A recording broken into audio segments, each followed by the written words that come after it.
Ano man ang ating pagdaanan, gaano man kabigat ang pagsubok na iyong mapagdaanan sa future, even when you are in a hurtful, painful, or stressful situations of your life, you need to have this preconceived decision. Ano man ang mangyari, mananatili ako sa pananampalataya. Mawawalan ako ng trabaho, pero hindi mawawala ang pananampalataya ko. Mawawalan ako ng mahal sa buhay, pero ang pananampalataya ko mananatili. Mawawala ako ng proyekto, ng promotion, ng financial resources, pero hindi mawawala ang aking pananampalataya sa Panginoon. Hindi ko alam kung katulad ko kayo. Ayokong maging tapat lang ako sa isang season ng aking buhay. Ayokong tapat lang ako sa isang taon ng aking buhay. I want to be consistent in honoring the Lord. Amen? In the faithfulness of my heart. Gusto kong maging consistent ako na anumang sitwasyon, anuman ang aking edad, anuman ang aking harapin, magiging tapat ako sa Panginoon habang buhay. Naalala ko si Prophet Micah, sa Micah chapter 7 verse 8, ang sabi niya, "Do not gloat over me, my enemies. For though I fall, I will rise again. And though I sit in darkness, the Lord will be my light." What a beautiful verse. Actually, ang context nito mga kapatid is, si Prophet Micah is actually dealing with internal guilt. Nakakaramdam siya ng guilt because of the, again, imperfection of the nation of Israel. He is carrying that weight. Na parang paulit-ulit na lang itong nation of Israel, ang tigas-tigas ng ulo namin. Na parang pakiramdam niya, itong si Satan ay pinagtatawanan sila sa kanilang imperfection. Na sila ay parang punong-puno ng shame. Kailangan mahiya kayo sa Panginoon dahil sa mga bagay na ginawa mo ninyo. Kaya sabi ni Prophet Micah, huwag kang matatawa ngayon, Satanas. Huwag mo kung pagtatawa, huwag kang magyayabang sa akin, Satanas, because even when I fall, sabi ni Prophet Micah, I will rise again. That even though I'm in the darkest situation of my life, I believe that the Lord will be my light. What a wonderful mindset. Ang ganda ng ganung mindset, no? Na hindi niya sinabi ni Prophet Micah that when I fall, I will quit. That when I fall, I will give up. That when I fall, I will throw in the towel. No, sabi ni Prophet Micah, when I fall, there's a guarantee I will rise again. That even though I'm in the darkest situation, alam kong ang Diyos ang aking kaliwanagan. Yun yung mindset na crucial. Crucial na mindset ng bawat isang Kristiyano na kahit na tayo bumagsak, alam natin babangon tayo. Na kahit tayo dumaan sa pagsubok, alam natin makakalagpas tayo. Even if it stings, even if it hurts, alam natin mga kapatid na meron tayong decision, meron tayong kaisipan, Lord, alam ko hindi mo kami pababayaan. After all, the manner of our thinking will determine the manner of our living. The way you think will determine the way you live. So it's very important na tama yung mindset natin. Na alam natin babagsak tayo, alam natin tayo ay limited, alam natin nagkukulang tayo, pero alam din natin ang Diyos hindi rin nagkukulang sa atin. We want to remain in the Lord. Sabi naman you wants to remain faithful. Hanggang sa muling pagbabalik ni Jesus Christ, tapat tayo sa Kanya. Hindi sa nagyayabang tayo, yun yung dinidesire ng puso natin. Sino ba naman ang ayaw na mag-remain sa Panginoon? Sino ba namang ayaw na manatiling faithful sa ating Panginoon? Yung klase ng faithfulness that remains standing, come hell and high waters. Ano man ang bagyong dumaan? Even when my backs are against the wall, I will remain faithful. Hindi ko ipagkakaila ang ating Panginoon. And I've been serving the Lord for 24 years. Nakakalungkot mang isipin, pero ito totoo. Sa 24 years na paglilingkod ko sa Panginoon, napakarami kong kilala na dating malakas, pero ngayon napakahina spiritually. I'm not judging them, pero that's the reality of life. May mga pananampalatayang imbis na pa-faithful ng pa-faithful, pa-faithless ng pa-faithless. Imbis na yung faith ay painit ng painit, yung faith natin ng iba ay palamig ng palamig. Na especially right now in the social media generation, most of the people, they want to be famous, they want to be known, they want to be noticed. Kaya kung ano na lang ginagawa natin minsan para lang mapansin tayo ng social media. But I want you to be reminded today, you are not called to be famous. You're called to be faithful. Ang pagtawag ng Diyos sa atin, maging tapat tayo sa Kanya. Ano man ang sitwasyon. Na kung tayo man, amen, ay makakaranas ng alon, tangayin man tayo ng pagsubok, babalik tayo sa Kanya. Amen. Meron tayong sandigan at kaligtasang babalik-balikan. And how true it is sa atin mga kapatid, na sometimes napakadali nating lumayo dun sa safe place. Pero minsan pag gusto mo nang bumalik, napakahirap bumalik. Na kung gaano kakabilis lumayo, napakahirap nating bumalik sa safe place. Amen? Because, why? Because we feel like, pag gusto na nating bumalik, parang the wind is against us. Parang kinukontra tayo ng kaaway na makabalik sa presensya ng Panginoon. Sino sa inyo nakakaranas ng ganito mga kapatid? Gustong-gusto mong bumalik sa paglilingkod pero nahihirapan ka. Gustong-gusto mong bumalik sa pagpapakalalim sa Panginoon pero is it as if kung gaano ka kabilis na napalayo sa Diyos, ganun din kahirap na mapalapit sa Kanya. Habang Habang naisip ko to mga kapatid, naalala ko yung topic na pinag-aralan natin last Sunday, kung saan si Jesus, pinerform niya yung one of the greatest miracle of all time, in which pinakain ni Jesus yung 15,000 people gamit lamang ang 5 tinapay at 2 isda.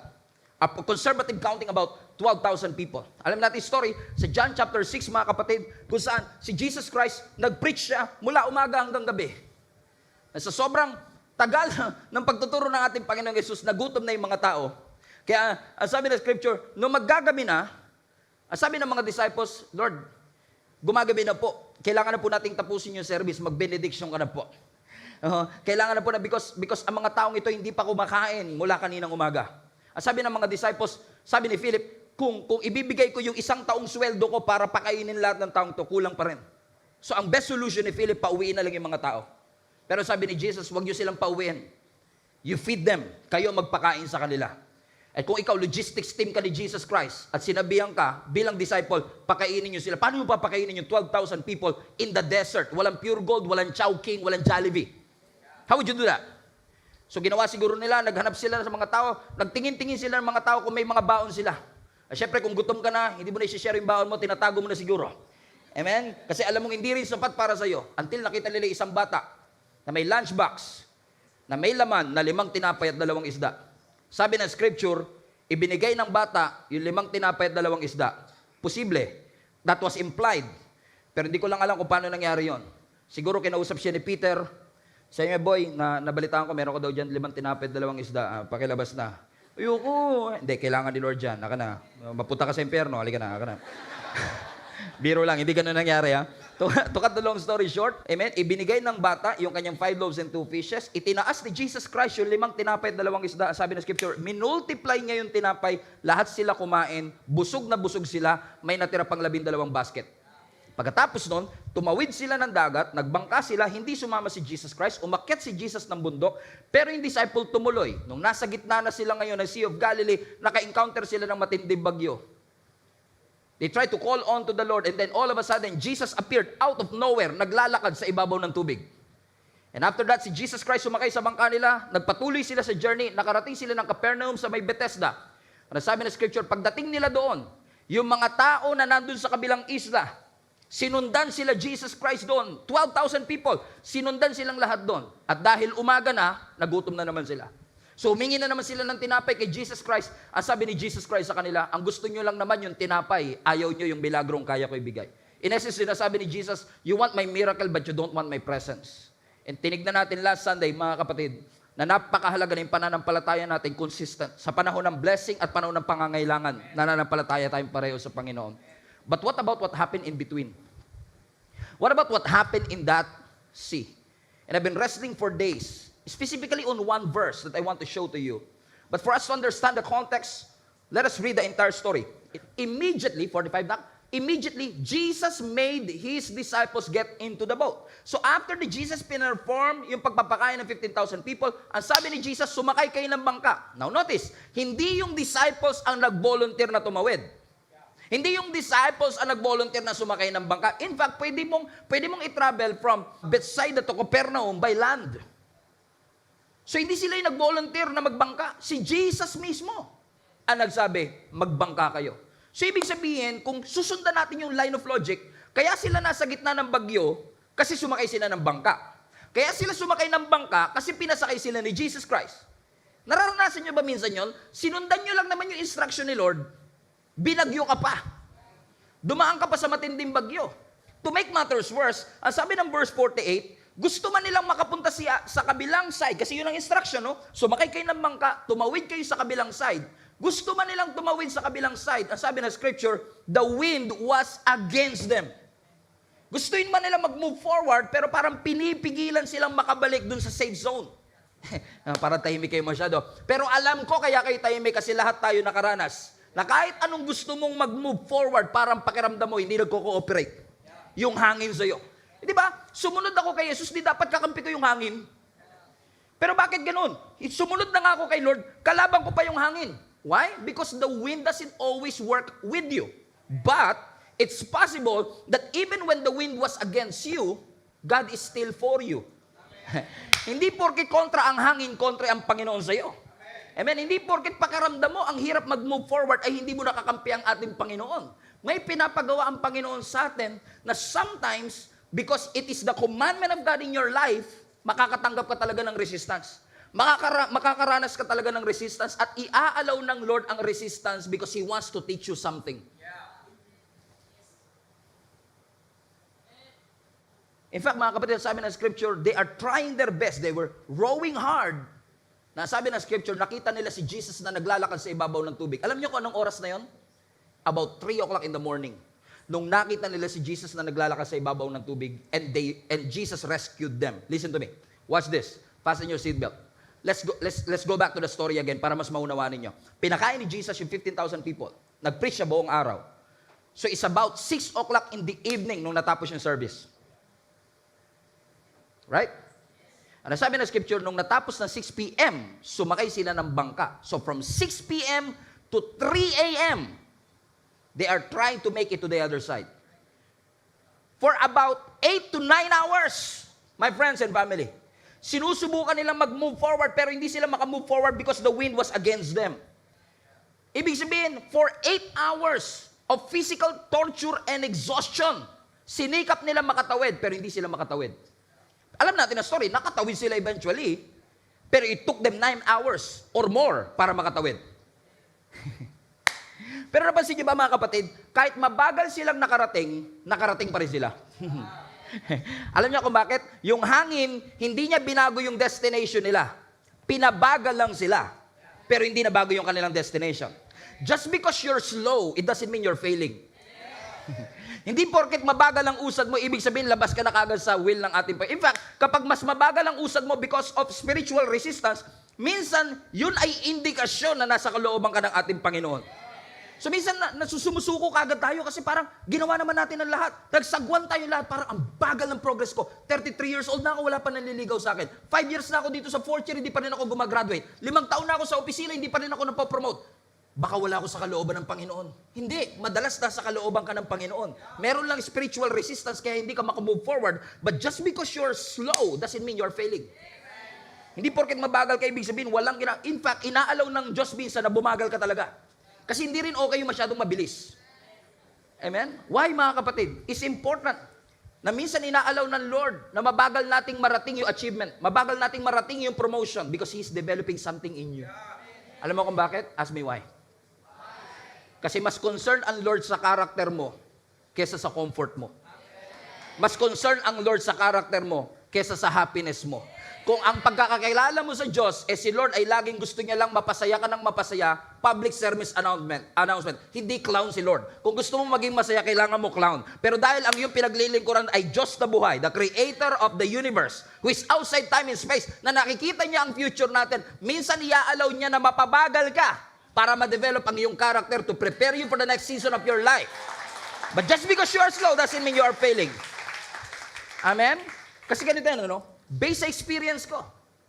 Kung gagamitin ka kasi talaga ng Panginoon, hindi ka niya ipopromote hanggat di ka handa. So kung bago ka niya ipromote, ititrain ka niya. Idadaan ka niya sa equipping. Idadaan ka niya sa mga trials ng buhay.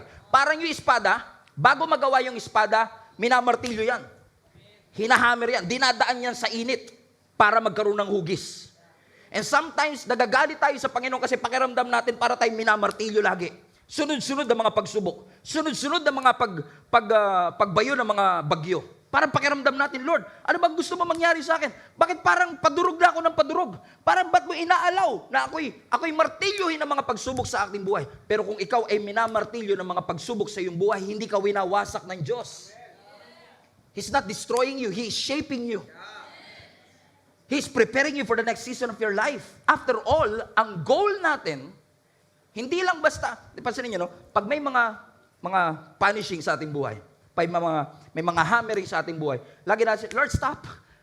Ayoko na po. Pagod na po ako, durog na po ang puso ko. Come on. Lahat kayo ganyan. Ako din ganun eh. Lord, pwede ba ihinto mo na to? Pero hindi hinto ng Panginoon, mas lalakas pa. Alam mo bakit sinasabi ng Lord, ang goal hindi escape. Ang goal, victory. Ang problema, sinusolusyonan. Ang resistance, pinagtatagumpayan. So, kailangan mo tiisin hanggang mapagtagumpayan mo lahat ng resistance. Kaya nagugulat ka, lahat na in-applyan mo, walang tumatanggap. You feel like you're not relevant anymore. You feel like you don't fit in anymore. Parang patuloy na hammering and hammering. Bakit sinasabi ng Panginoon, ang goal, hindi takasan ng pagsubok. Ang goal, magtagumpay tayo sa ating buhay. So even when you struggle, God is looking at us. Alam ng Diyos ang struggle natin. Huwag mo isipin na nakalimutan ka ng Panginoon porket lang nakakaranas ka ng pagmamartilyo ng buhay. Alam ng Diyos ang ating sitwasyon. Tingnan nyo nangyari sa mga disciples. Ang sabi ng verse 48, sabi ng scripture, they were rowing hard. Ibig sabihin, pag naman yung rowing hard, yung sagwan nila talaga patindi na ng patindi. Kasi parang one step forward, two step backward eh. And they've been rowing for 9 hours already. Eh napakaiksila ng Sea of Galilee. Kapag tinignan nyo pa sa mapa, mula dun sa Bethsaida papuntang Capernaum, napakaiksi lang yan. Amen? Pero bakit inabot sila ng 9 hours? And they were rowing hard. Bakit? Because the wind was against them. Amen? There's something is strange about this verse. Hindi naka-highlight. May napansin ba kayo? Something is strange about this verse. Look at this. They were rowing hard, struggling against the winds and waves. Pero something is strange about this verse that I've never seen before. I've preached about this passage for many, many times. Ngayon ko lang nakita to. Ngayon ko lang nakita to. Ngayon ko lang nakita to. Guess yun? Something is strange. Bible says that when they are rowing hard and struggling against the wind, Jesus saw them. Notice that? Jesus saw that they were in serious trouble, rowing hard and struggling against the winds and waves. So habang nag-i-struggle sila, nakatingin si Lord. For 9 hours. So I made a little research, how is that possible? Because after all, kapag may bagyo, ang visibility malabo. So for Jesus to saw them, amen, is probably a miracle in and of itself. But this is exactly what happened. Okay? Let's backtrack tayo. Pinakain ni Jesus yung 15,000 people, pinauna niya yung mga disciples sa bangka kasi siya yung nag-disperse ng crowd. Umakyat siya ng bundok to pray. So Jesus was on the mountain that night while the disciples were rowing hard. So probably, Jesus was on the mountain at nakikita niya yung kanyang mga disciples na nag-i-struggle at nagsasagwan ng matindi. Sabi ng translation na to, they were in serious trouble. Now think about this. Habang yung mga disciples ay nag-i-struggle, nakikita sila ni Jesus. In the middle of the night, in the middle of the ocean, it is windy. And Jesus saw them struggling. So the question is, kung nakikita sila ng Lord na nag-i-struggle, bakit hindi niya hininto yung hangin at yung bagyo? Why? Because based on history, based on the miracles of Jesus Christ, He is able to speak to the storm. He speak to the wind. Sabihin niya lang sa wind na shalom, humihinto yung wind. Yung mga disciples nga nagtataka pa, sabi nila, sino ba to? Ba't parang pati hangin sinusunod nitong Jesus na to pag nagsalita? Because when God speak, it becomes a law. Wala nagagawa. Kaya tumatahimik. So, kung gano'n ang sitwasyon, bakit nung si Jesus nasa ibabaw ng bundok at nakikita niya yung mga disciples na nahihirapan, hindi niya sinabing, shalom! Para natapos ng paghihirap ng mga tao. Why would Jesus endure looking at them, struggling for 9 hours? You probably know the answer already. Because Jesus is teaching them something. Hindi porket nahihirapan tayo, tatanggalin lagi ng Lord yung mga bagay na nagpapahirap sa atin. Lalo kung yung mga bagay na nakakapagpahirap sa atin ngayon is actually the very thing that will make us strong. Amen? So now I understand kung bakit tinitignan lang sila ni Jesus for 9 hours. Pero sometimes, di ba, parang in your interpretation, parang pakiramdam natin, parang napaka-cruel naman ng Diyos. Nakita niya na nahihirapan yung mga disciple, nakikita niya nang umiiyak. Hindi man lang niya sagipin. Tama ba mga kapatid? Pero sino sa inyo mga nanay dito? Taas kamay, lahat ng mga nanay. Nagpapabakuna po ba kayo ng mga anak ninyo? Pag nagpapabakuna po ba kayo ng anak, umiiyak po anak ninyo? Ba't nyo pa po pinapabakunaan? Huwag nyo na pabakunaan po, umiiyak po nasasaktan po sila. Pero bakit? Tinitiis ng nanay na kahit na umiiyak yung anak, siya pa mismo magbibigay sa doktor. Hindi niya sasawayin yung doktor, hindi niya sasampalin yung doktor. Ba't mo ginaganyan ng anak ko? Hindi. Siya pa mismo magbibigay ng braso ng anak niya sa doktor because alam niya na kahit masakit yun, kahit umiiyak ang anak ko, ito'y para sa kanyang ikabubuti. Ang tunay na mature na Kristiyano, alam niya na yung today's struggle is for your tomorrow's growth. Alam mo na yung struggle na dinadaanan natin ay para sa future natin, para sa tomorrow natin. Na tayo ay mapalakas ng ating Panginoon. What if tinuturuan sila ng Lord hindi lang ng determination, kundi resilience, dependence sa ating Panginoon? What if kaya inaalaw ng Diyos na mahirapan sila para maging immune sila? Alam mo, minsan yung pamangkin ko, minsan pagka naglalaro sa madumi yun, lagi ko sinasabi sa kapatid ko, no? Sa nanay niya na, uy, ano yun mo naman, ang dumi-dumi. Sasabi niya, okay lang yan, para ma-immune siya sa dumi. Alam mo, kailangan din talaga minsan eh. Bakit? Kasi magiging weak. Alam niyo, napansin ko, maraming mga Christians nowadays hindi immune sa struggle. Kasi masyado tayo excited, puro pangako, puro blessings, puro miracle. Hindi po masama yan. Yung nga lang minsan, we are producing weak Christians.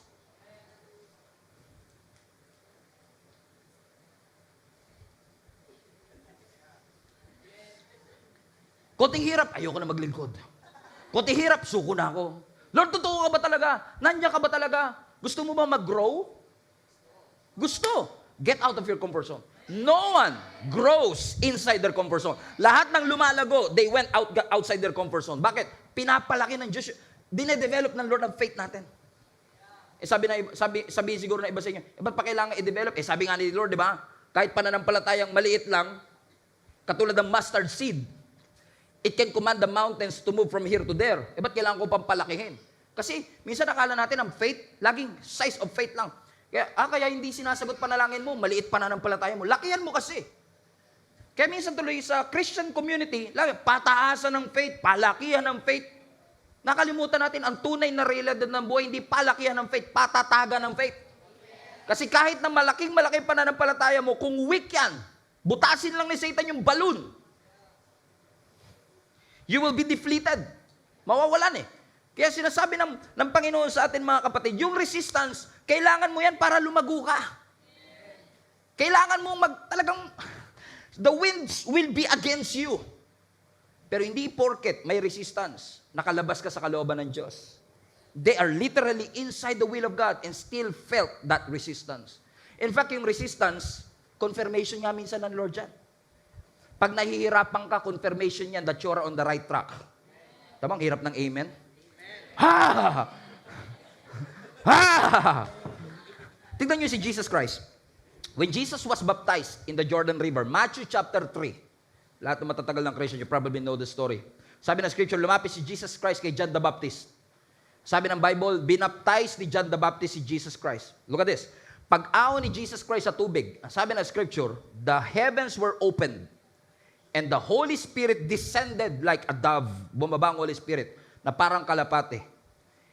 And then, the Father spoke. Look at this. The Father, the Son, and the Holy Spirit in one location. What an important event. Sabi ng Bible, nung bumukas ang langit, nagsalita ang Ama, sabi niya, "This is my beloved Son, in whom I am well pleased. Listen to Him." Now, this is a public declaration. Everybody in Jordan River heard it. Nagsalita ang langit. Nakatutok ang spotlight kay Jesus Christ. "This is my beloved Son, in whom I'm well pleased." That very same day, kahit wala pang ginagawang miracle si Jesus Christ, in-affirm yung kanyang identity. This is my beloved Son. Kaya yung pagiging beloved Son natin is not dependent on your performance. It is dependent on who you are. Hallelujah. So to cut the long story short, sabi ng God the Father, "This is my beloved Son, in whom I am well pleased." Matthew chapter 3. Then Matthew chapter 4, next chapter, the Bible says that the Holy Spirit led Jesus. Notice, the Holy Spirit led Jesus from Jordan River to the wilderness. Sino nagdala? Holy Spirit.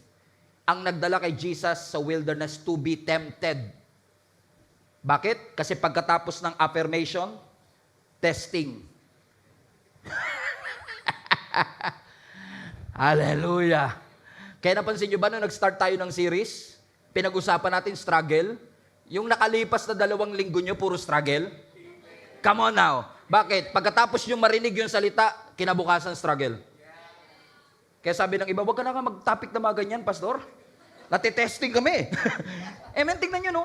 In-affirm ng Ama yung identity ni Jesus Christ pagkatapos wilderness kagad. Ano nangyari? Pagdating nila sa wilderness, ang sabi ng Bible, nagpakita ang demonyo sa pamamagitan ng ahas.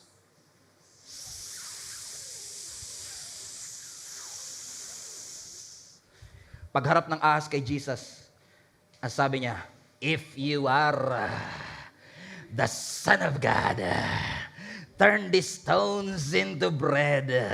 Kung may pagkakapareho man, hindi sinasadya, practice lang. Amen. Sa God the Father kasi, this is my beloved Son. Kay Satanas, this is my beloved Son. Pansinin nyo, no? Doon sa affirmation, ang sabi ng Ama, this is my beloved Son in whom I am well pleased. Pagdating kay Satan, sabi niya, if you are the Son of God. Pansinin nyo, in-affirm yung kanyang identity. Pagdating sa wilderness, question yung kanyang identity. Kapag nakatanggap ka ng word, itetest. Alam mo ba talaga yung word na natanggap mo? Kaya mag-ingat ka, kapatid. Kapag may word na ibinigay ang Panginoon sa iyo, sigurado may resistance later. Kapag may calling ka, may resistance. Pag may assignment ka, may resistance. Pag bagong anoint ka, may resistance. Kaya mag-ingat ka, kapatid. Talagang matindi pagdadaanan mo. Kaya pag nananalangin kayo, ingat din kayo. Lord, haba-habaan niyo po patience ko. Okay. Sabi ng Lord, bigyan ng maraming problema yan. Lord, sabi ko, paano hahaba patience mo kung lagi ka masaya? Hahaba lang ang patience mo kapag yung kapitbahay mo 2 days na straight nagbibidyoke. So papadala ka niya ng kapitbahay na tahimik. Amen? To test your faith. May tinetesting ang Panginoon sa atin. So when God says, you are my beloved Son in whom I am well pleased. Kapag sinabi ng Lord, I am your refuge and your strength. Kapag sinabi ng Panginoon, I will never leave you. Do you really believe what God said to your heart? Naniniwala ka ba talaga? Because many of us, we say we trust the Lord, but actually we don't trust Him. Kasi kung talagang nagtitiwala tayo sa sinabi ng Panginoon, we will not make happen what God already spoken. Hindi mo tutulungan ng Diyos para matupad yung sinabi niya sa iyo. Halimbawa, sabi ng Lord, makakapag-asawa ka. Pakiramdam mo, mahihina yung mga nanliligaw sa iyo. Lord, tulungan ko na to, Lord, ha? Alam ko naman ito kalooban mo eh. If you really trust God, why would you make happen what God already spoken? Tatandaan mo, pag nagsalita ang Diyos sa iyo, as I've said, when God speaks, it becomes a law. Walang magagawa ang universe kundi sumunod sa salita ng Panginoon. Amen? And God doesn't have to repeat Himself. Hindi na kailangan ulitin ng Diyos ang kanyang sarili. Pag nagsabi siya, hindi niya na kailangan ulitin sa iyo yun. Kasi pag sinabi niya, yun na yun eh. Naalala niyo sa creation, sa Genesis chapter 1 verse 1? The Bible says that the earth was without form and without shape, and darkness filled the earth. And then God said, let there be light. Sabi ko, let there be light. Wala pong fuse, walang battery. Hindi, let there be light. No. God doesn't have to repeat Himself. Kahit walang fuse, kahit walang battery, nagkaroon ng ilaw. Why? The universe has to submit to His word. So God doesn't have to repeat Himself. Kapag nagsabi siya sa iyo, nangako ang Panginoon sa iyo, hindi niya na kailangang ulitin pa yun. Huwag lang tayo magmadali minsan at magduda sa Panginoon dahil hindi natin nakikita ano na ba mangyayari bukas.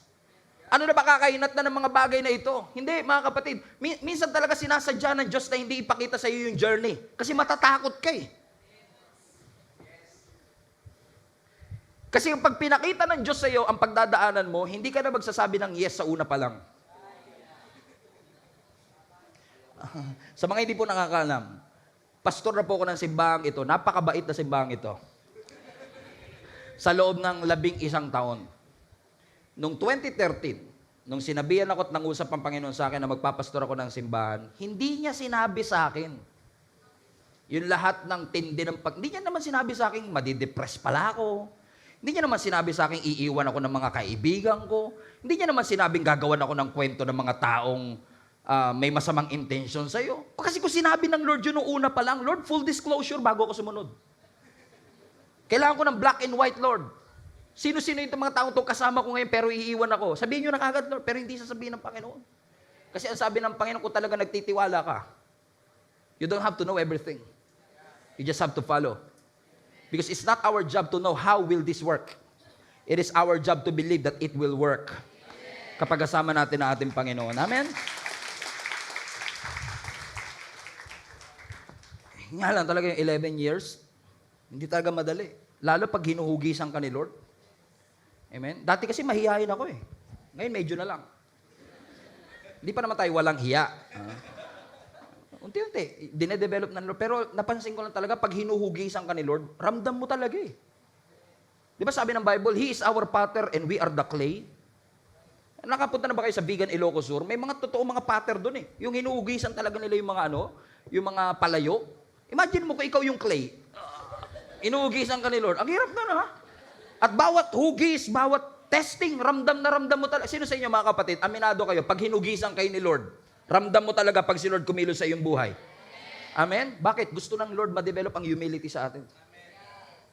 Na kailangan mo magpaturo, magpagamit, kailangan mo sumunod sa Diyos. And I don't know who is this for. Alam mo, na-realize ko, kahit gaano ka kayabang, huwag kayo tumingin sa katabi nyo. Mayabang pinag-uusapan. Yabang daw. Okay. Alam mo, na-realize ko, kahit gaano ka kayabang, yung mga, walang Diyos, di ako naniniwala dyan, hindi totoo yan. Yung talagang, kaya ko to on my own, hindi ko kailangan ng Diyos na susaba. Kaya ko to, pagsisikap ko lang to, galingan ko lang, sipagan ko lang. Alam mo, kahit gaano tayo kayabang, time will come, darating ang pagkakataon, na hihigupin ng Diyos every ounce of arrogance in your heart. Darating yon. Hindi ko lang alam kung kailan. Pero I've seen this happen. Kahit gano'n sila ka-confidence sa sarili nila, during the life and death situation, tatawag ka sa Diyos. At lahat ng kayabangan and self-pride natin sa ating puso, tatanggalin lahat ng ating Panginoon yun at idadaan kanya sa brokenness para turuan tayo maging humble. Tingnan niyo ang brokenness, tinuturuan ka maging humble, tinuturuan ka malapit sa Panginoon. Naalala mo nung marami ka? Nung sagana ka? Di ba? Minsan wala sa eksena si Lord, no? Pero pag kailangan mo, half of your day, Lord. Tinuturuan ka ng brokenness eh. Yung hindi mo nagagawa kapag marami ka. Magagawa mo pag broken ka. Magagawa mo kapag matututo ka magtiwala sa Diyos. Amen? Dati hindi mo inaalala ang bukas, marami naman akong pera eh. Ngayon, hindi pa nagagabi. Lord, paano na ba ito bukas? O di ba nagtitiwala ka sa come on now. Amen? Bakit? Yung breaking ng Lord, gagamitin niya to humble us. In fact, yung breaking na yan, blessing ng Lord yan. Kapag may masakit, yung aching, breaking, blessing pa rin ng Panginoon yan.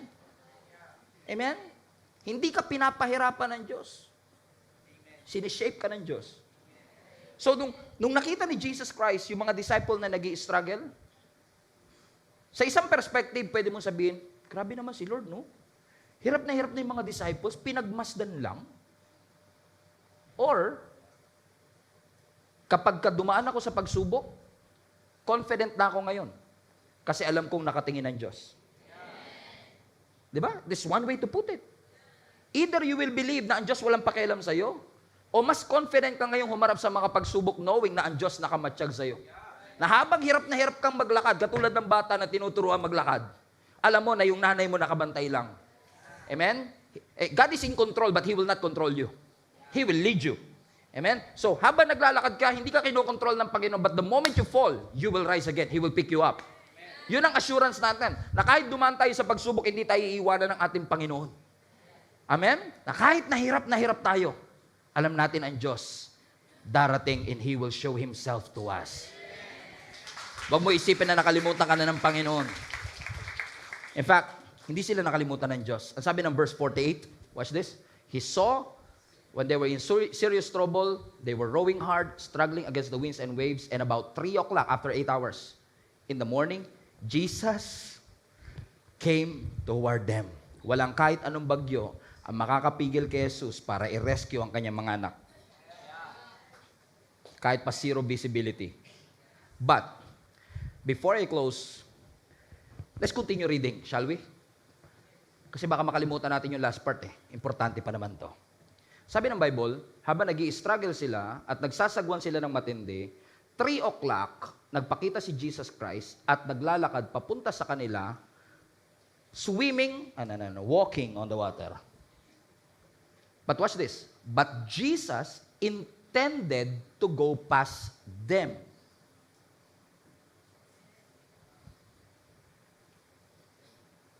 Jesus intended to go past them. Tagalog, parang gusto ng Lord na lagpasan sila.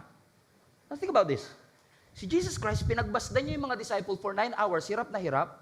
Tapos sa dulo pala, nung naglalakad si Jesus sa ibabaw ng tubig, ang plano niya pala, guys, kita na lang tayo sa kabilang side, ha?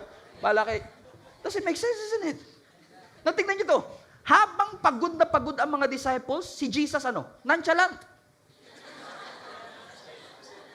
Nonchalant. I mean, habang yung mga disciples, pagod na pagod kakasagwan, then si Jesus, nonchalant. Hindi siguro kayo nagtitiktok kaya. Alam ng mga nagtitiktok kaya. He intended to go past them. Parang ang sama naman ni Lord dito.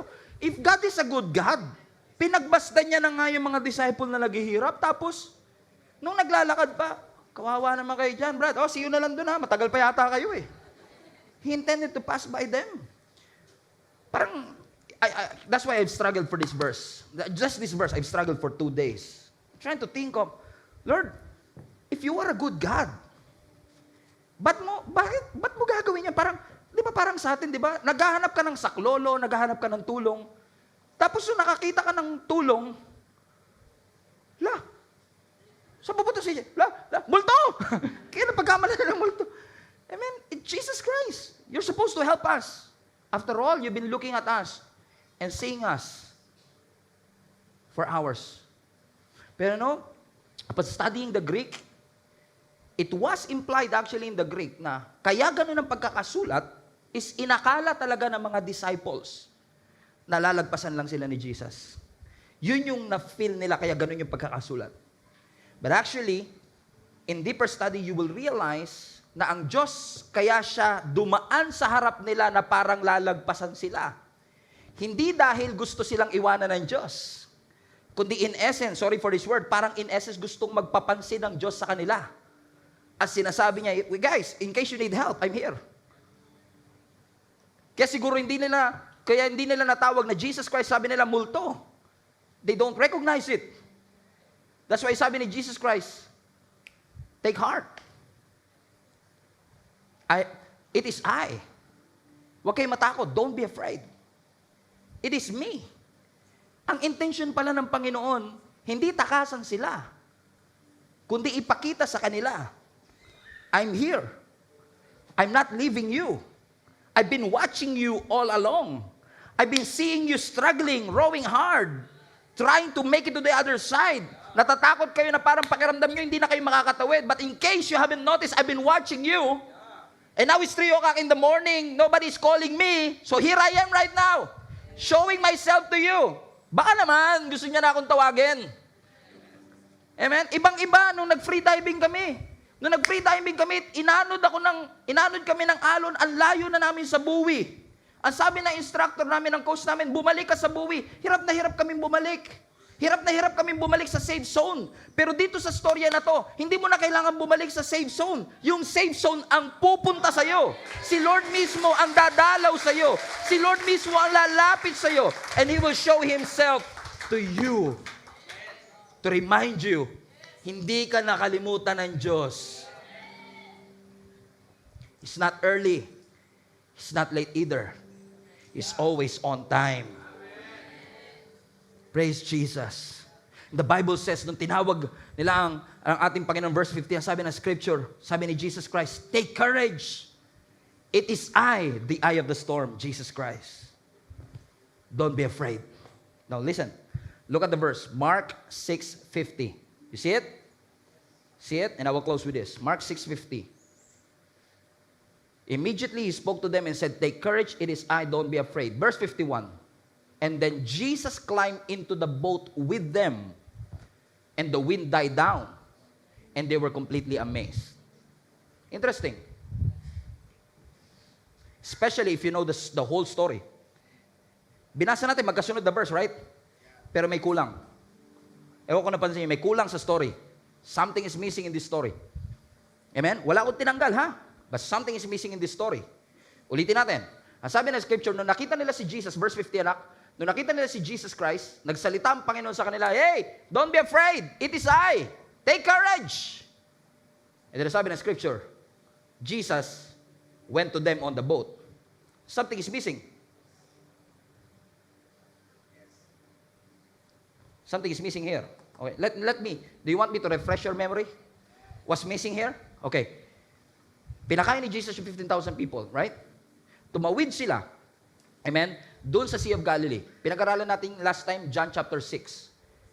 Pero if you know the story, this is exactly what happened. Pagtawid nila ng bangka, dumaan sila sa bagyo, nakita nila si Jesus Christ. Sabi nila multo. Ang sabi ni Jesus, "Take courage. It is I. Don't be afraid." This is what's supposed to happen muna. Peter answered. That's supposed to happen. And ang sabi ni Peter, "If it is you, Lord, command me to come to you on the water." Now, you remember it? Yun yung tunay na story, di ba? Dapat, pagkatapos na sinabi ni Jesus yung "Take courage, it is I," sa Matthew, ang sabi ng Gospel of Matthew, si Peter nagsalita siya at sabi niya, "Lord, kung talagang ikaw yan, utusan mo kong lumakad sa ibabaw ng tubig." Now we know the story. Nakalakad si Peter sa ibabaw ng tubig for a while. Nung na-distract siya sa winds and waves, lumubog siya. Niligtas siya ng Panginoon bago sila sumakay sa bangka. So meron director's cut sa Mark. And for 2 days I've been struggling, "Lord, bakit mo, in essence, hindi sinulat ni Mark na si Peter ay naglakad sa ibabaw ng tubig?" Because si Matthew sinulat yun. Pero bakit si Mark? Iniwasan niyo yung part na yon. Nag-focus lang siya na si Jesus Christ naglakad sa ibabaw ng tubig. Pero hindi niya sinabi na si Peter nakalakad din sa ibabaw ng tubig. Bakit niya kinat yung isa sa pinaka-notable, inspiring story na kilala natin? Because we know the story. We are inspired with the story. That when you get out of your comfort zone, when you get out of your boat, you can do something that other people don't. Ang ganda nun eh. Pero ba't in-eliminate ni Mark? And for reading and praying, I believe God talked to me the other day. Ang sabi ng Panginoon sa akin, "Saan ba nakasulat?" Sa Mark, balik mo na, Mark 51. Sa Mark 51. Sa Mark chapter 6, sa 51, sabi, sino ba si Mark? Kung ano, si Mark, hindi siya part ng 12 disciples. Si Mark, follower ni Jesus Christ. Pero he's not part of the disciples. Amen? Actually, si Mark, disciple ni Peter.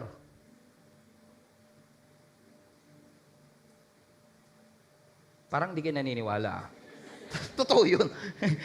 Amen? Si Mark, hindi siya kasama. Si Mark, hindi siya disciple, evangelist siya eh. Siya isa sa mga evangelist sa kasama ni Barnabas, si Apostle Paul, nung nagpipreach sila sa early church. So si Mark is not a disciple. Disciple siya ni Peter.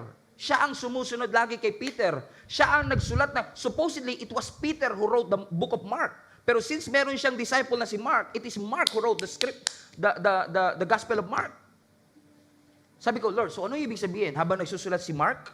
Sabi niya, kasi syempre, si Peter, boss niya yan eh.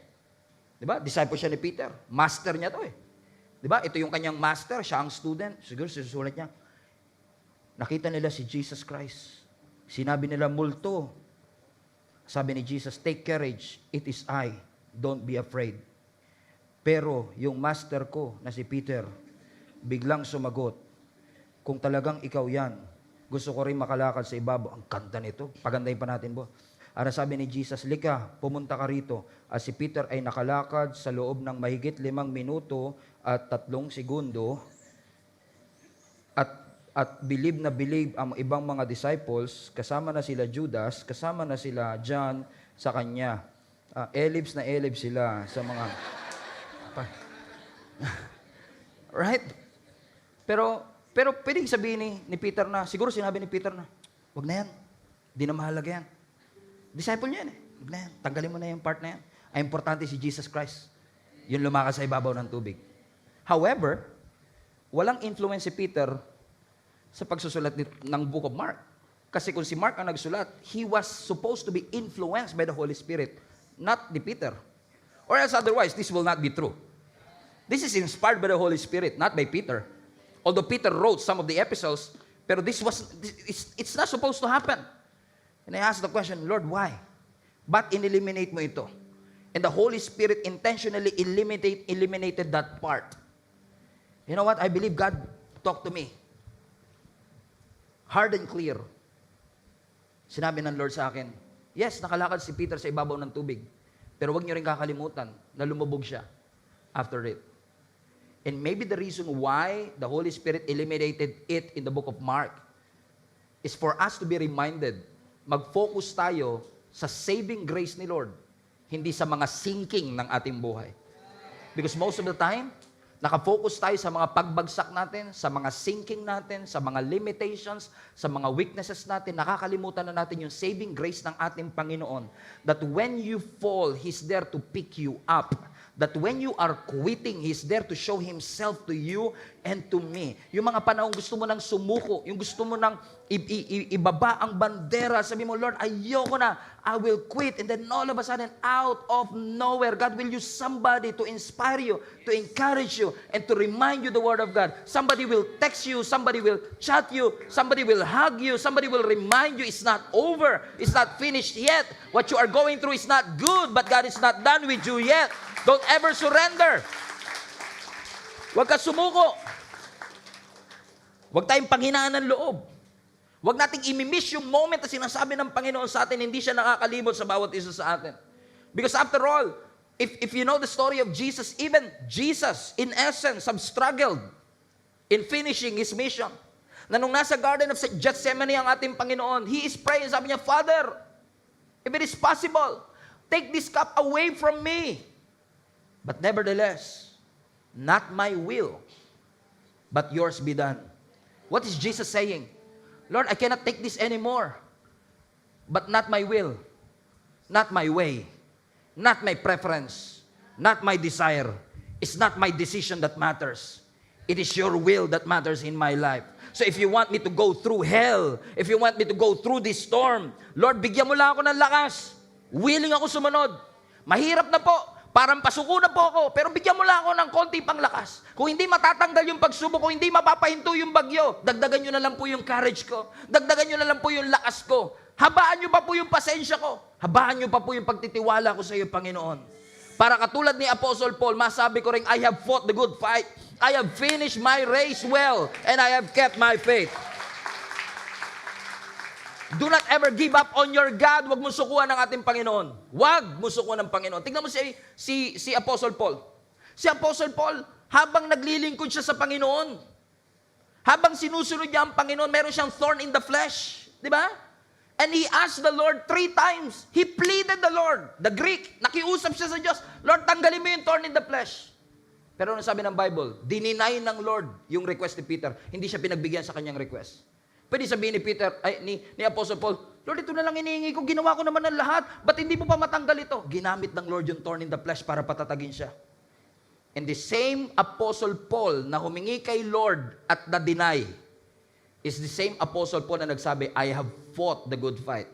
Watch this, I have finished the race. Pero hindi nag-give up yung pananampalataya ko. I have kept my faith. Alam niyo kung bakit? Gagamit si Satan, magbadala si Satan ng mga thorn in the flesh, ng mga distraction, ng mga storms in your life, kasi gusto ni Satan, i-abandon mo yung assignment mo. Gusto ni Satan, huminto ka sa paglilingkod. Ang gusto ni Satanas, wasakin mo at sayangin mo yung giftings mo. Gusto niya, iwanan mo yung post mo. Ang gusto ni Satan, huwag ka nang magpatuloy sa paglilingkod sa Panginoon. But Satan is not as powerful as you think he is. Wala na siyang kapangyarihan. Tinanggalan na ng Lord ng pangilang ating kaaway. Kahit pakaramdam mo, your faith is fading at parang yung doubt mo palakas ng palakas. together, I want to encourage you. Let us not be moved by our temptation. Let us not be moved by temptation. Let us not be moved by oppositions. Let us not be moved by disappointments in our lives. Magpatuloy tayo. Hindi yung naging maganda ang childhood mo, but keep your faith. Nawalan ka ng trabaho, but keep your faith. Nawawala ka na sa katinuan, but keep your faith. Hindi ka pumasa sa board exam, but keep your faith. Kahit na dumaan ka pa sa cancer, keep your faith. Ingatan mo ang pananampalataya mo. Ingatan mo yung testimony mo. Kasi Satan wants you to quit. Don't ever give him the luxury of seeing you being defeated. You are not supposed to be the victim here. You are the victor. You're the conqueror here.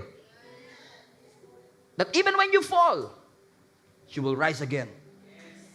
And I assure you, mga kapatid, and I will assure you, if you will press on and continue, you will see His grace unfolding every second, every minute, every moment of your life, and you will realize, never lumubay ang Panginoon sa iyo. He's guiding you, He's leading you, He's picking you up, He's always there for you. He is forever with you. Let's give Him some praise, church. Pasalamatan natin ang Panginoon. Everybody stand to your feet right now.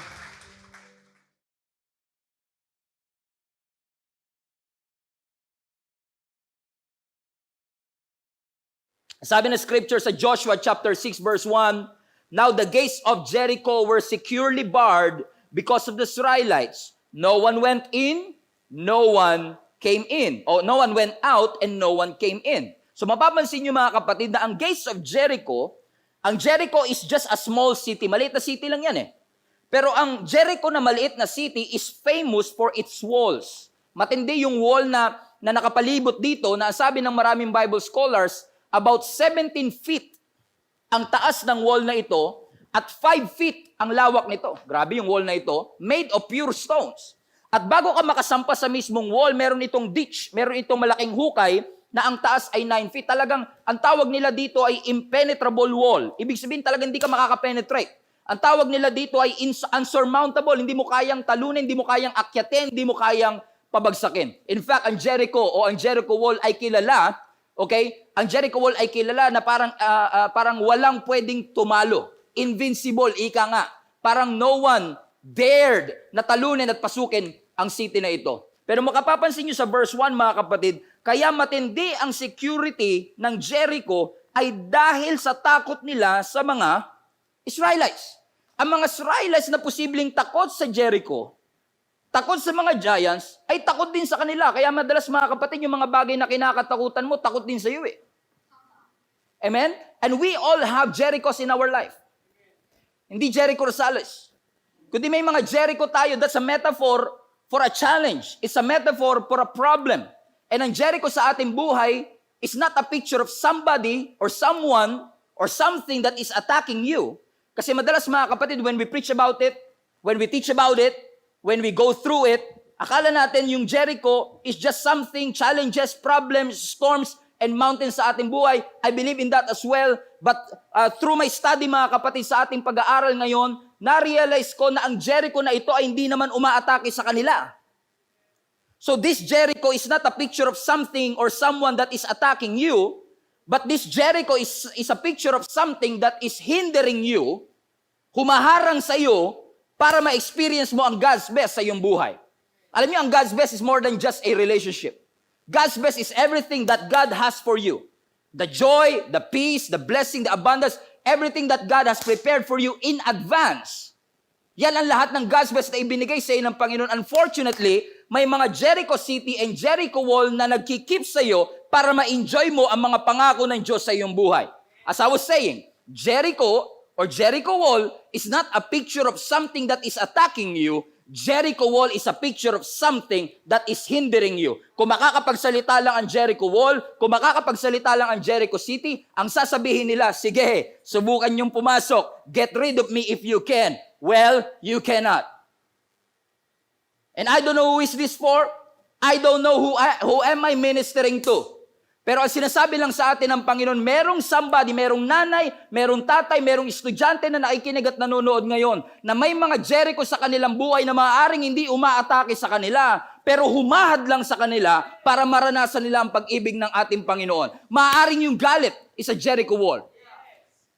Maaaring yung pride is your Jericho wall. That maybe not attacking you but hindering you to experience everything that God has called you to receive.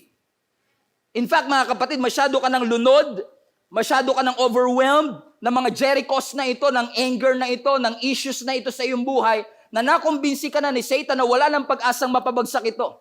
There is no way that you can defeat these Goliaths. There is no way that you can defeat these Jericho walls. Yung mga residents ng Jericho walls in your life. Satan has convinced us na itong wall na ito ay masyadong mataas, masyadong matibay, na pointless na to get rid of it. Sasabihin sa iyo ni Satan, huwag ka na magbago. Masyado ka ng addict. Hindi ka na magbabago. Masyado ka na mahiyain. Masyado ka ng timid.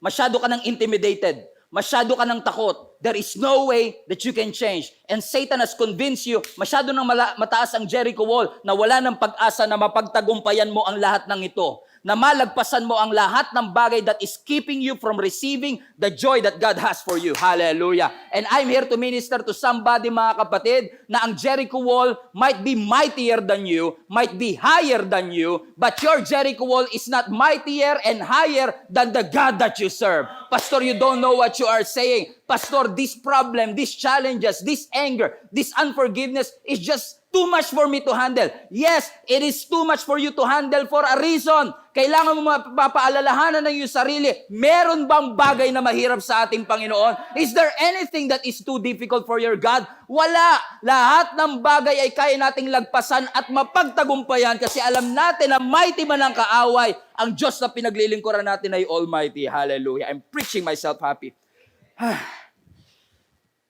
Ang sabi ng verse 2, mga kapatid, nung nakita nila yung Jericho, sabi ng verse 2, and then the Lord said to Joshua, see, I have delivered Jericho into your hands, along with its kings and all its fighting men. Binabasa ko pa lang yung verse, may nag-amen na rito.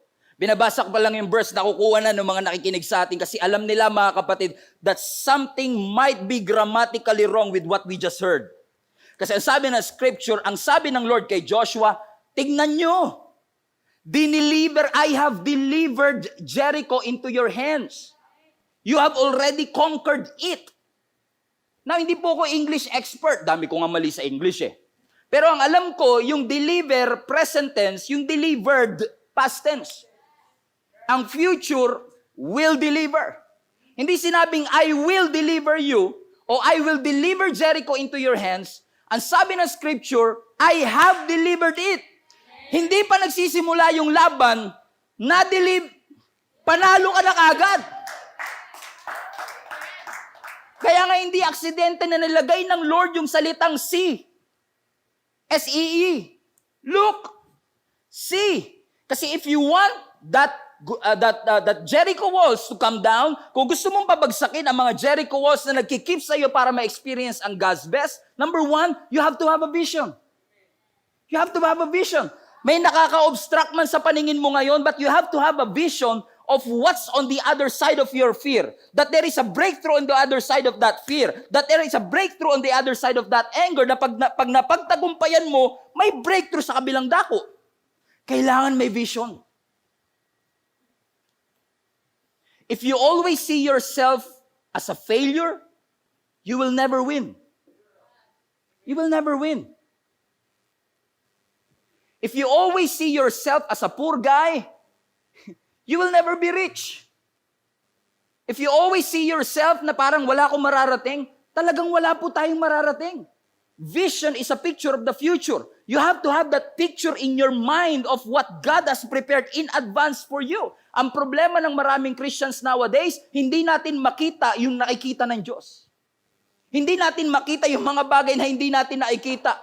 I want to encourage somebody na naikinig at nanunood ngayon, iniimbitahan ka ng Panginoon to see beyond what your natural eyes can see. There is something on the other side of that Jericho wall that you cannot see, that God sees.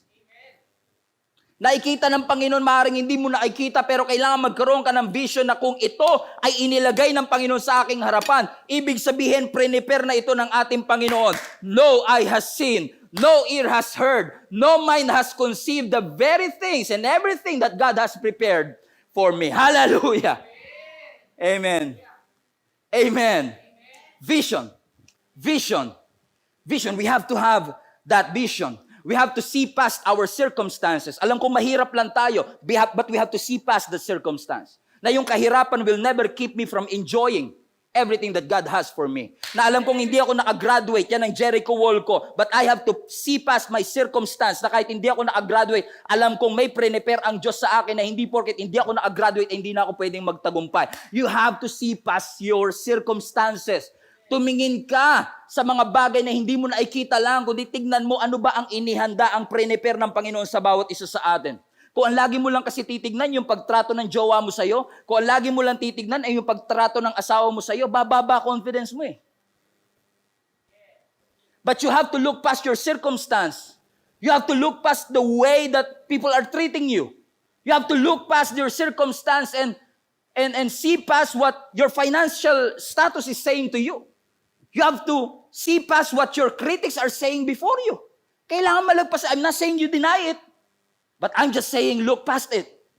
Na makita mo na oo, kinikriticize ako, na oo, may financial struggle kami, na oo, may problema kami ngayon, pero hindi ibig sabihin nito wala ng pag-asa. Kasi meron akong vision that everything that God has for me, I will receive because His word will never return to Him void. Kaya nga sabi ng Bible sa Psalms 119 verse 8, I can feel the Spirit. Psalms 119 verse 8, open my eyes, Lord, to see the wonderful truths in your instruction. Buksan niyo po ang mata ko. Lalo na ngayon, maaaring tulog ka na. Partida, sumisigaw pa ako niyan. Excited lang, passionate lang. Pero what I'm trying to say is this. God wants you to open your supernatural eyes to see past and look past the circumstances of your life. Tignan mo! Tignan mo! Yung talent agency mo, madadala ka lang yan to some point or some level. Pero tignan mo, God is taking you somewhere. Yung company mo, mapopromote ka at some level, lalaki ang sweldo mo to 6 digits. But look past it. God is taking you somewhere.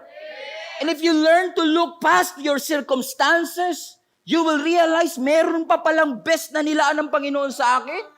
Napansin ko, Pastor, parang yung buhay ko pahirap ng pahirap. Yung nararamdaman ko, pasakit ng pasakit. Eh kung lagi ka lang nakatingin sa hirap at sakit, susuko ka na kaagad.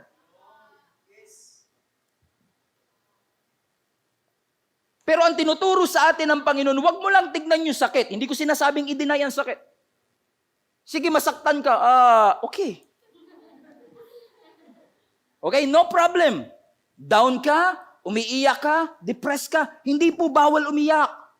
Hindi po bawal maramdaman ang lahat ng yan. Pero hindi rin bawal maniwala na mas mataas yung pagdadalan sa iyo ng Panginoon kung mas mababa ang pinaglalagyan mo ngayon. Kasi mas malalim ang setback, mas malayo ang setback. Parang araw ba, pag mas malayo ang setback, mas malayo ang pagdadalhan. You have to see past your circumstance. Ang sabi ni Lord sa kay Joshua, see, vision, I have delivered you. Past tense. It's a done deal. And I hope you see that. God wants you to walk in the finished work of Jesus. Done deal. God already paid the price. Done deal. He has saved you already. Done deal. The battle was over even before it started. So now you are not just marching and believing for victory. You are marching and believing from victory. You are now in the position of victory, and don't you ever forget that. See, I have delivered. See, I have delivered. See, I have delivered Jericho into your hands. See, I have delivered. See, I have delivered. Tignan mo. Tapos na sa Panginoon. See, I have delivered. Ang problema, what you see and what God said doesn't match. Kaya minsan ang hirap maniwala eh. Kasi sabi ni Lord, ganito, tapos iba naman naranasan ko. Sabi ng Lord, magaling na ako, pero lumala pa yung sakit ng tuhod ko. Sabi ng Lord, Iaahon niya kami sa sitwasyon namin, pero parang palugmok, parang naging kumunoy na nga to, pastor. Lalo kong hinahatak, lalo kong nahihina, hindi na ako makahinga. Hindi ko na kaya, pastor. But I'm here to tell somebody, I want to minister to somebody right now, do not judge your future based on your present circumstance. I said it again. Do not judge your future based on your present circumstance. Hindi porket dumaranas ng financial struggle ay wala lang pag-asa for financial provision. Never judge your future based on your present circumstance. Kahit na down ka, kahit ikaw ay may sakit ngayon, kahit na ang puso mo ay heartbroken, excited pa rin ako sa pagdadalhan sa iyo ng Panginoon. Kasi yung lahat ng sakit, lahat ng downfall, indication yan ng heights na gustong pagdalhan sa iyo ng ating Panginoon. Frustrated ka man, defeated ka man, natalo ka man, I cannot wait to see where God is taking you, mga kapatid. Be excited for what God has for you. Kahit hindi ka sigurado, kahit frustrated ka, kahit ngayon nag-i-struggle ka sa career, hindi mo alam kung makakapag-asawa ka pa ba, be excited because God is doing something in your life. See, I have delivered. See, I have healed your sickness. See, I have overcome the grave. See, I have paid the price for you. See, I have conquered the poverty. You just have to believe even though you don't see. Kaya sabi ng verse 3, instruction sa kanilang Panginoon, march around the city once with all the armed men and do this for 6 days. And have 7 priests carry trumpets of ram's horn in front of the ark. On the 7th day, march around the city 7 times with the priests blowing the trumpets. And when you hear them sound a long blast on the trumpets, have the whole army give a loud shout, and then the wall of the city will collapse and the army will go up and everyone will straight go into the city. So ang instruction sa kanila, okay, andyan ang Jericho, fortified city, ang laki ng kanilang gate, ang laki ng kanilang wall, impenetrable, insurmountable. Ano kaya maganda rito? Archers? Sword? Kailangan natin dito mga experienced warrior. Okay? Kung ako yun. Buti na lang hindi ako yun. Ang sabi ng Lord sa kanila, ito instruction ko sa inyo ha. Magmarcha kayo, palibutan nyo ang buong Jericho, magmarch kayo once a day. So sa isang araw, isang ikot. Sabi ko nga sa inyo, maliit lang yung Jericho, kayang ikutin sa isang araw. It's just that ang taas ng wall. Hindi sila makapasok. Kasi ang mga Israelites, galing sa slavery, wala silang makinarya. Katulad ng iba. So instruction sa kanila ng Panginoon, very weird. Magmarcha kayo once a day. Siguro kung ako si Joshua, okay, Lord, march once a day, and then wala na. Once a day, march, ikot lang. So, ikot-ikot lang, ikot-ikot-ikot lang, ikot-ikot lang, ikot-ikot-ikot. Ganun lang, Lord? Yes? March around the city once. Magmamarch kami because, parang si Chris lang, no?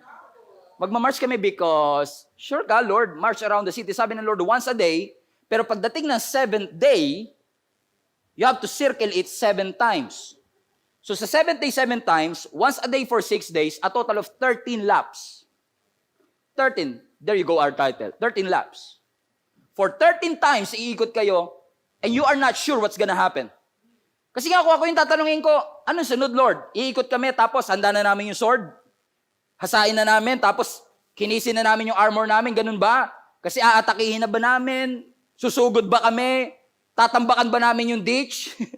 Para makapasok kami? Hindi, sabi ng Lord, march around the city, pero pagdating ng 7th day, pagkatapos yung umikot ng 7 times, lahat kayo sisigaw. Okay. And then, sisigaw because, sabi ng Lord, sisigaw kayo, and the walls will collapse. Babagsak yung wall. Because ng kusa. Babagsak ng kusa, Lord. Teka lang. Anong military strategy yan, Lord? Babagsak siya because of sound, di niya kinaya yung sound ng sigaw. Paano siya? Because sometimes, God's way appear to be foolish. Parang minsan, nagulat ka rin, ito talaga? Kasi ang instruction sa kanila ng Lord, simple lang eh. March and circle. March and circle. Umikot kayo ng umikot. Hindi pa bumabagsak. May instruction na, ang sabi ng Lord, I have delivered. Paano kami delivered? March and circle. Naman tanong, sa dami-dami ng numero, why 13? Sa dami-dami ng pwedeng gawin, bakit? Di ba pwedeng isang lap lang? Okay na? Have you ever asked that questions? I always ask these questions. Bakit? Sino na naniniwala, masyado makapangyarihan ng Lord, kahit half lang na ikot, pwede na. Hindi kailangan whole. Pero bakit kailangan paulit-ulit? Bakit kailangan once a day? Kasi sabi ng scripture, pag ikot nila ng day 1, hindi sila mag-i-stay doon, hindi sila magkakampo doon, uuwi sila sa camp nila. Can you imagine kung kayo yung taga Jericho? Tapos naglalakad, ayan yung mga Israelites. Yan yung tumawid ng Jordan River. Takot tayo dyan, takot. Pero huwag kang magpapahalata. Prim and proper lang tayo. Hindi tayo magpapahalata na takot tayo sa kanila. Tapos tinitignan nila yung mga Israelites, umiikot, instruction pa ng Panginoon sa kanila, huwag kayong magsasalita. Ang creepy kaya nun. Imagine niyo yun. Iniikutan ka ng kaaway mo, tapos hindi nagsasalita. Handa kayo, susugod dyan. Susugod dyan. Ba't umaalis na kagad? Next day, umikot ulit. Yan na naman sila. Yan naman. Can you imagine this? Kasi takot nga yung Jericho sa kanila eh. Habang tinitingnan sila, ang sabi lang ng Lord, march and circle, march and circle. Kung ako naman yung mga sa Israelites, ikot kami, Josh. Si Joshua, leader. Ikot kami, sir. Teka lang. Pinunasan ko pa naman tong armor ko. Kita mo reflection. Tingnan mo. Kita mo reflection, ganyan kakinis yan. Yung espada ko, sobrang talas to. 40 years ko itong hinasa sa desert. So, kailan gagamitin? Excited ka eh. Pero imagine niyo to, sabi ni Joshua, guys, okay, ikot tayo, ikot. Ikot sila. Pure Gold, Jollibee, Monumento. Dito na ulit tayo Nakaikot na tayo. Sabi ni Joshua, uwi na tayo, balik tayo sa camp. Imagine mo kung ikaw yung asawa ng soldier. Nag-aantay ka, nagluto ka pa ng sopas para sa asawa mo. Pag sopas, honey, kamusta? Napabagsak niyo na ba yung Jericho? Ba't walang dugo yung espada mo? Bakit yun nga, nakakapagtaka si boss eh. Pinaikot niya lang kami, tapos umuwi na raw kami. Siguro bukas. Second day, pinagluto pa siya ng Daniel Pass pa sila nun eh. Pinagluto pa sila, ikot na naman sila. Boss, alam nyo, buti na lang walang Facebook ng time na yon. Kasi kung may Facebook ng time na yon, imagine niyo bawal silang magsalita, pero pwede silang mag-post. Alam mo yung umiikot sila, nagtatanong, may GC sila, hindi kasama si Joshua. Ganun kasi yun eh. Kasi na pinag-uusapan nyo, hindi kasama si GC, right? Pinag-uusapan nila si Joshua, ano ba naman itong leader natin? 2 days na tayong pinapaikot. And sabi na scripture, araw-araw you have to march and circle. Why? Why? Kung delivered na, ba't kailangan pagurin pa kami? You know why? Because point number 2, there is a lesson for it. Everybody say lesson. May lesson. Alam nyo, ang pag-ikot, ang laps, nakakainip. Alam nyo yung pinagbabaikan ko sa may Bulacan, kapag nagbabike ako doon, naglalap lang ako, paikot-ikot doon sa loop, kung tawagin. Kailangan ko makakompleto ng 3 ikot for a total of 25 kilometers. Minsan kapag nagbabike ka na more than 1 hour o 45 minutes, 1 hour nagbabike ka, pare-pareho na ikita mo araw-araw, nakaka-bored din eh. Kasi yung pag-ikot, it could be boring. Ang pag-circle and march is a nonsense military advice. Samahan mo pa ng phobia ng mga Israelites. Meron silang ikotophobia eh. Ano ikotophobia? Takot sila sa ikot. Kasi for 40 years, ikot sila ng ikot sa desert. Ikot sila ng ikot sa wilderness. Tapos pagdating ng promised land, sabi ni Joshua, ikot uli.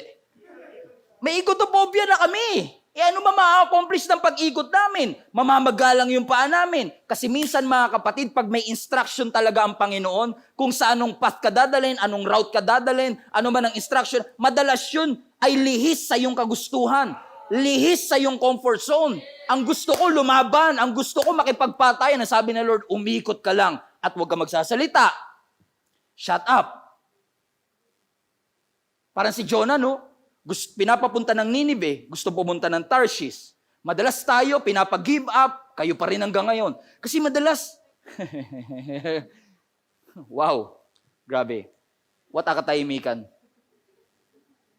Because sometimes, God's way is different from our way. But the best way to the promised land, listen to me, the only way and the best way for you to experience God's best for you is God's way. God's way is always the right way. In fact, mga kapatid, kapag sinunod mo ang ways ng Panginoon, yung pag-ikot na yun, hindi sayang. Hindi sila pinaikot ng Lord for a reason. Hindi ka umulit ng college for a reason. Nang walang reason, rather. Hindi mo inulit, hindi ka nagtayo uli ng negosyo for a reason. Kasi kahit na bumagsak yung unang negosyo mo, sa pangalawang pagtatayo mo ng negosyo, iba man ang puhunan, pero ngayon mas may experience ka na. So hindi talaga nasayang yung unang pagbagsak. Kasi you've learned your lesson. And I believe, isa sa mga dahilan kung bakit kailangan silang paikot-ikutin ng ating Panginoon kasi may lesson na gustong ituro ang Panginoon sa kanila. Kasi ang totoong laban wala sa Jericho. Kasi yung Jericho delivered na, bumagsak na sa pananaw ng Panginoon. The real battle is not in Jericho, but the real battle is inside their hearts. Kaya nyo ba akong pagkatiwalaan kahit wala kayo nakikitang progress? Kaya mo bang magtiwala sa akin kahit walang hollow blocks na bumabagsak sa unang pag-ikot mo? Kailangan mong manampalataya, kapatid, na hindi porket wala ka nakikitang ebidensya ay walang ginagawa ang Panginoon. You have to learn to trust God even though things are not going your way. You have to trust God kahit hindi mo gusto yung nangyayari sa pamilya mo. You have to trust God na kahit parang pabagsak ang finances mo. You have to trust His way and not our way. Kasi yung way natin, gusto natin ng progress. Our way, every lap, is a progress. Gusto natin may progress. Bumagsak yung hollow blocks, mamatay at himatayin na lang bigla yung mga soldiers. Wow, it's working, it's working, it's working. There's power in our circle. But no. It doesn't work that way. Kasi madalas, mga kapatid, progress is not obvious. Just think about that. Just ponder that phrase kahit 5 days lang. That progress is not always obvious. It's true. Ang progress hindi laging obvious. Hindi porket nag-sit ups ka ng 30, ay magkakaroon ka kagad ng 30 abs. Pero hindi ibig sabihin malaki pa rin ang tiyan mo ay walang nababago sa iyo kapag naging consistent ka lang at magtiwala ka lang. Kahit sa unang araw wala, sisiguraduhin ko sa iyo. 13 laps man ang kakailanganin, but it only takes one shout and that miracle will come to pass. Suddenly, it will come to pass. Immediately, it's going to happen. Because your God is a God of suddenlies. Bibiglayin ka na lang. Makakatanggap ka ng email about that promotion. Matagal mo nang pinapanalangin, pero suddenly, ibinigay ng Panginoon. Kasi ang goal mo agad, progress. Pero ang goal ng Lord, lesson. Ang gusto ipaunawa sa iyo ng Panginoon, hindi ko to pinapagawa sa iyo dahil lang gusto kitang pagtripan. At gusto kong buhayin yung ikotopobia ninyo. Na mapobia uli kayo sa inyong pag-ikot. No! May tinuturo ang Panginoon. Alam nyo, may tinuro ang Panginoon sa akin eh. Alam mo, sabi ng Lord sa akin, kung ikaw ay nandoon at umiikot sa Jericho Wall, isa sa pinakamagandang lesson na pwede mo matutunan is just be present. Just show up. Can you imagine this? Day 1, umikot sila, bumalik sila sa kampo. Day 2, siguro yung iba, day 2 pa lang, ayaw na eh. Day 2, ikot na naman tayo dyan. Ayoko na. Day 2 na naman eh. Bakit? Kasi ganun yung thinking natin eh. Wala kami nakitang progress, hindi na ako magtutuloy. Nanalangin ako, ba't walang nagbago? Tinaas ko kamay ko, bakit ganun pa rin ang aking sitwasyon? Because we want progress. And sabi ng Lord, na-miss mo yung learning experience.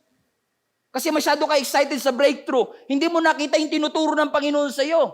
Listen to me, mga kapatid. I want to tell each and every one of you, show up even when things are not going your way. Even when things seems to be not working, magpakita ka lang. 3 taon na yung negosyo, pumasok ka pa rin kahit wala kayong kinikita at break even pa rin kayo. Because progress is not obvious. Minsan takot na takot tayo magpakita sa mga Jericho wall ng ating buhay. Pero gusto ko lang, di ko alam kung sino kausap ko. Parang isa lang kausap ko ngayon eh. Pakiramdam ko may kinakausap pa Panginoon, nakaupo sa office table eh. Sinasabi ng Panginoon sa'yo, kahit na takot ka sa Jericho wall ng buhay mo, just be there. Just be present. Just show up. Even though things are not going your way. Kahit parang walang progress, magpakita ka lang. Sa school nga, pumapasa ka kahit di ka marunong, basta lagi ka lang present. Totoo yan. Kahit hindi ka matalino, basta lagi kang present, pasado ka. Tapos sa spiritual life natin, gusto mo ng breakthrough, gusto mong pabagsakin yung Jericho wall, absent ka lagi.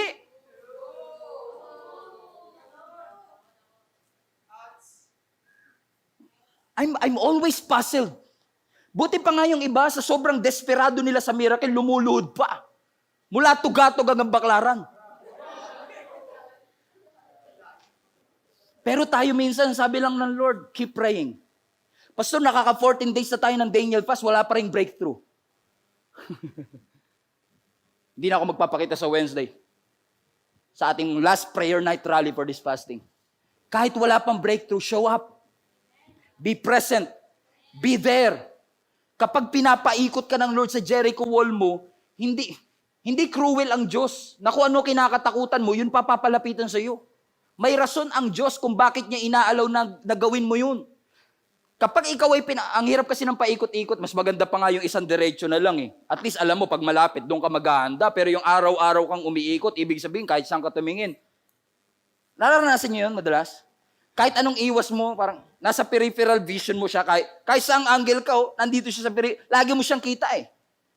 Pero may reason ba kung bakit gusto ng Lord ay hindi square? Hindi triangle? May reason ba kung bakit march and circle? Sinabi ng Panginoon, just show up every day. Just show up every day. Just be there. Just be present. Just keep on praying.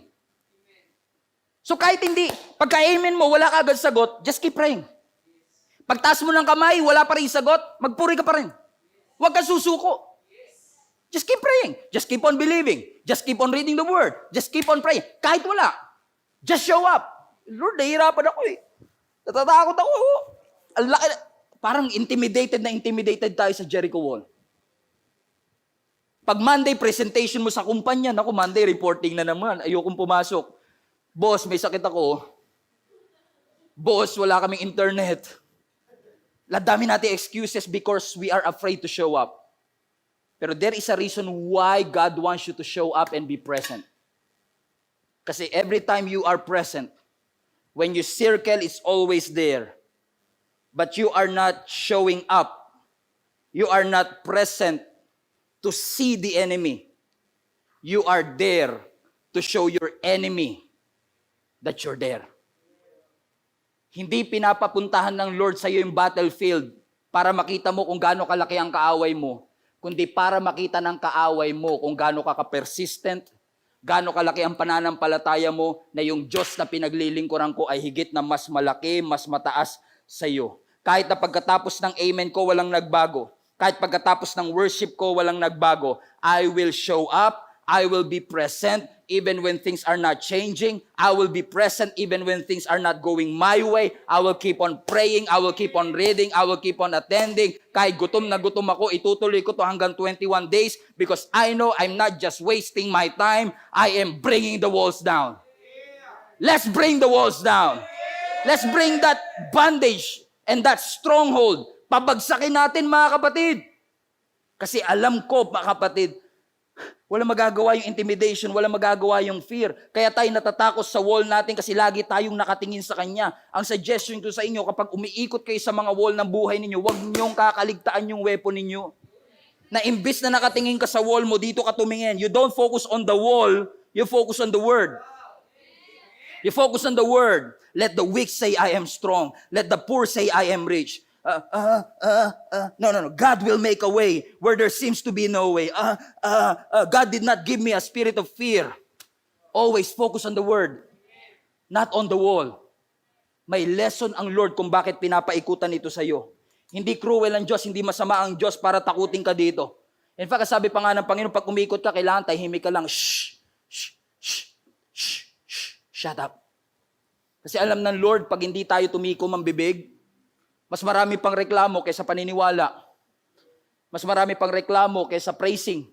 May kilala ba kayong wala ng bukang bibig kundi reklamo? Ang hirap kasama nun, nakakainis kasama yung puro reklamador. Pag mainit, init. Pag malamig-lamig naman. Lahat na lang may reklamo. And those people na complainers, they cannot be grateful. And every time you complain, you arm the enemy. But every time you are grateful, you disarm the enemy. Kaya sabi ng Lord sa kanila, shut up, huwag lang kayong maingay. Yan nga nagpahamak sa inyo, kaya paikot-ikot kayo sa desert, di ba? Kaka-complain. You keep on wondering because you keep on talking. You did not shut your mouth. Kaya kayo napahamak, di ba? Because you open up your mouth. Kaya minsan, pag sinabi ng Lord na, sigaw na! Wala ka masigaw, paus ka na, parang ako. Wala ka na masigaw kasi naubos na yung boses mo, kakareklamo. Sabi ng Lord, i-preserve mo yung boses mo sa pagpupuri, hindi sa pagrereklamo. I-preserve mo yung boses mo sa pagbibigay ng pasasalamat sa Diyos, hindi sa pagrereklamo. Ang sabi ng Panginoon, i-preserve mo yung boses mo for celebration and not for complaining because the shouting time will come. 13 laps man ang kailangan bago ko makuha ang breakthrough. 13 years man ako kailangan magtiis. 13 months man ako kailangan magantay. I am willing to wait.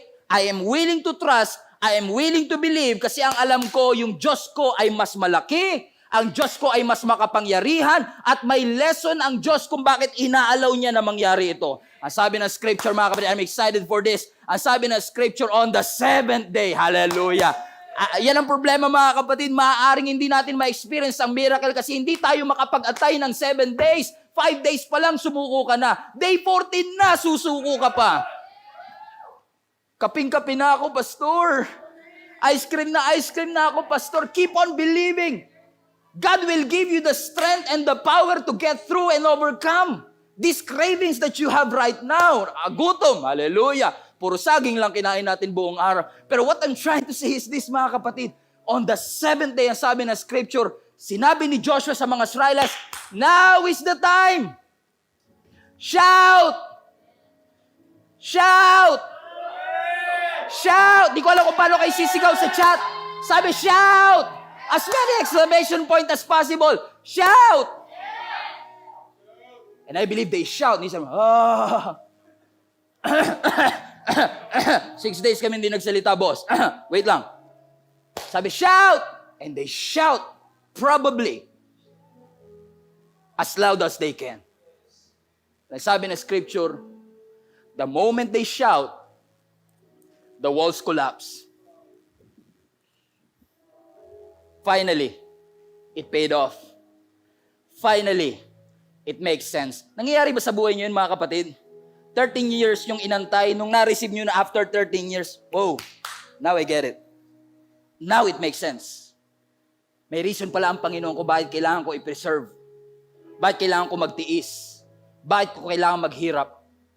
Napansin niyo ba habang tumatagal mas humihirap? Ako ganun eh. Pagka third time ko nang iikot dun sa loop ko, parang nakakatamad na kasi nakita ko na to. Alam ko nga may langaw na tatawid dyan eh.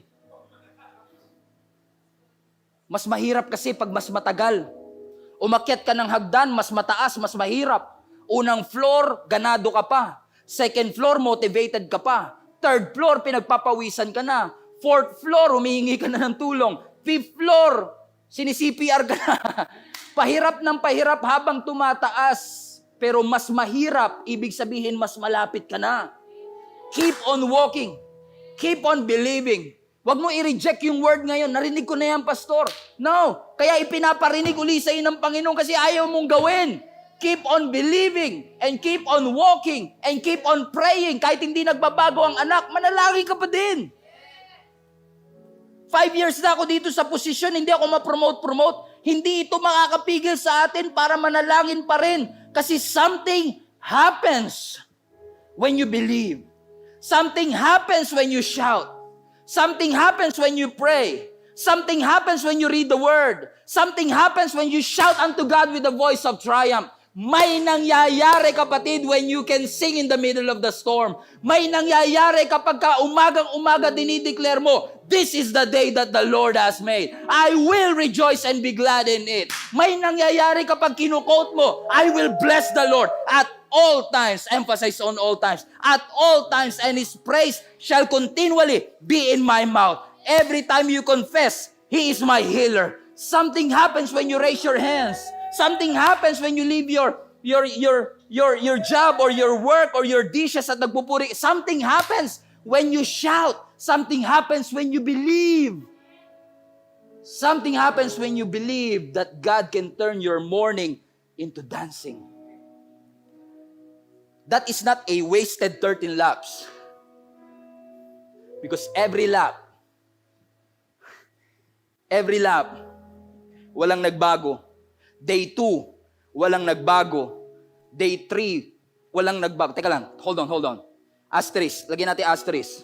Walang nagbago sa wall. Sa city, walang nagbago.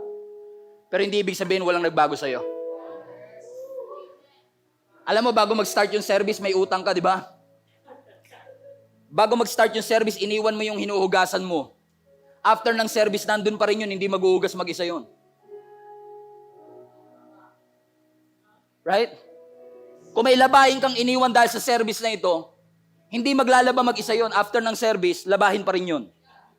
Pero at least pagbalik mo, yung labahin walang nagbago, pero yung perspective mo,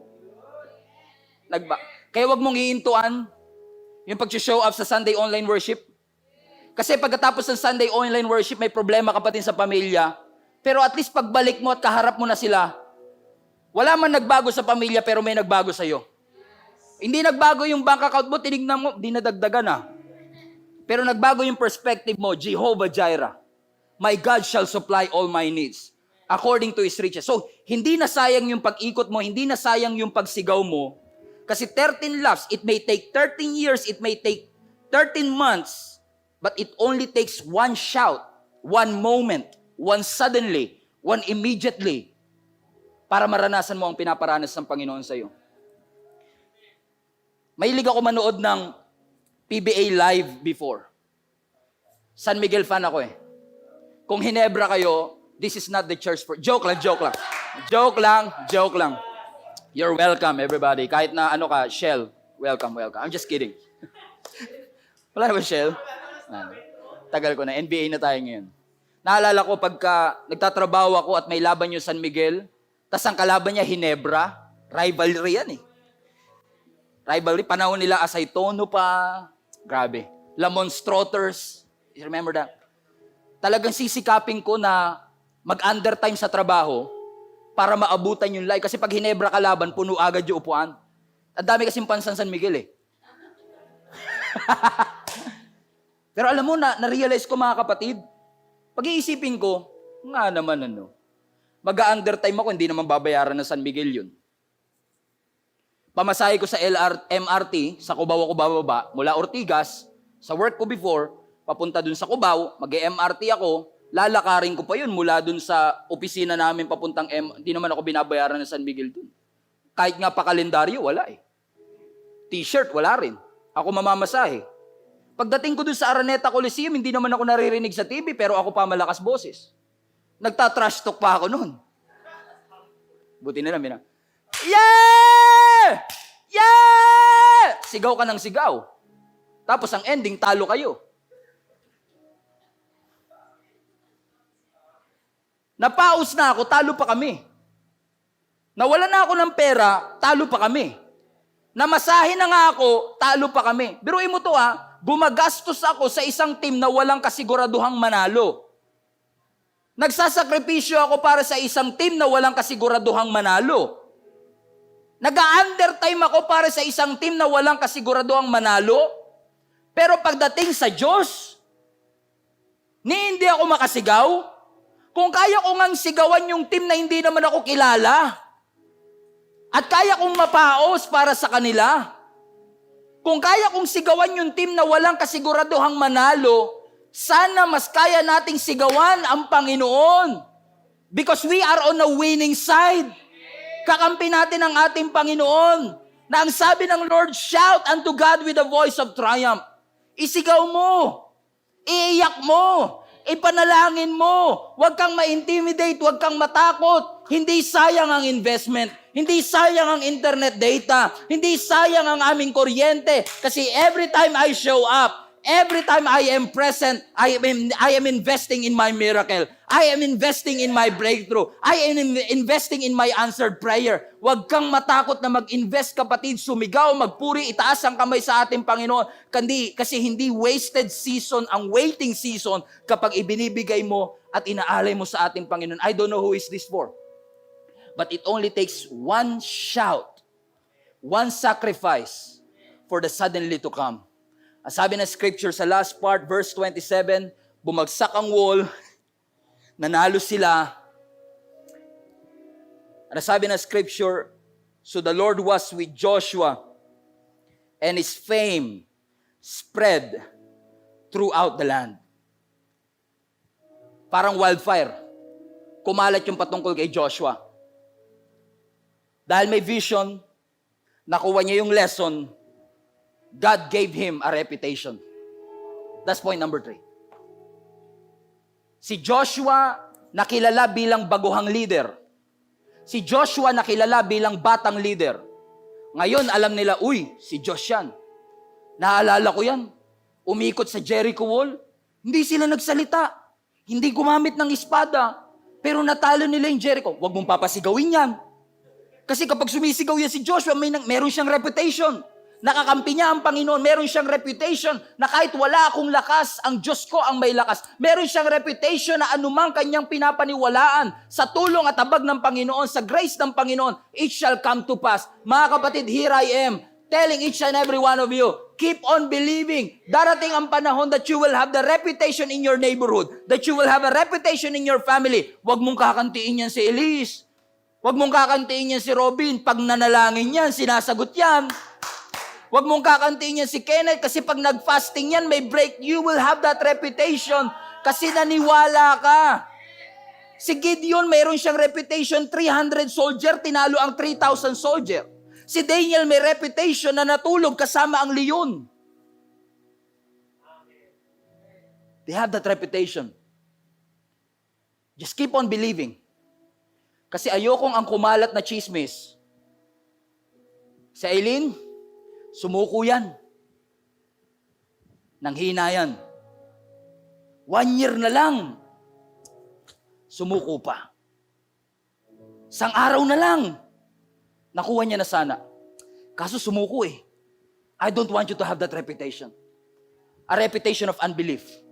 But I want you to have the reputation of a person, of a church that will keep on believing even though nothing is working in our lives.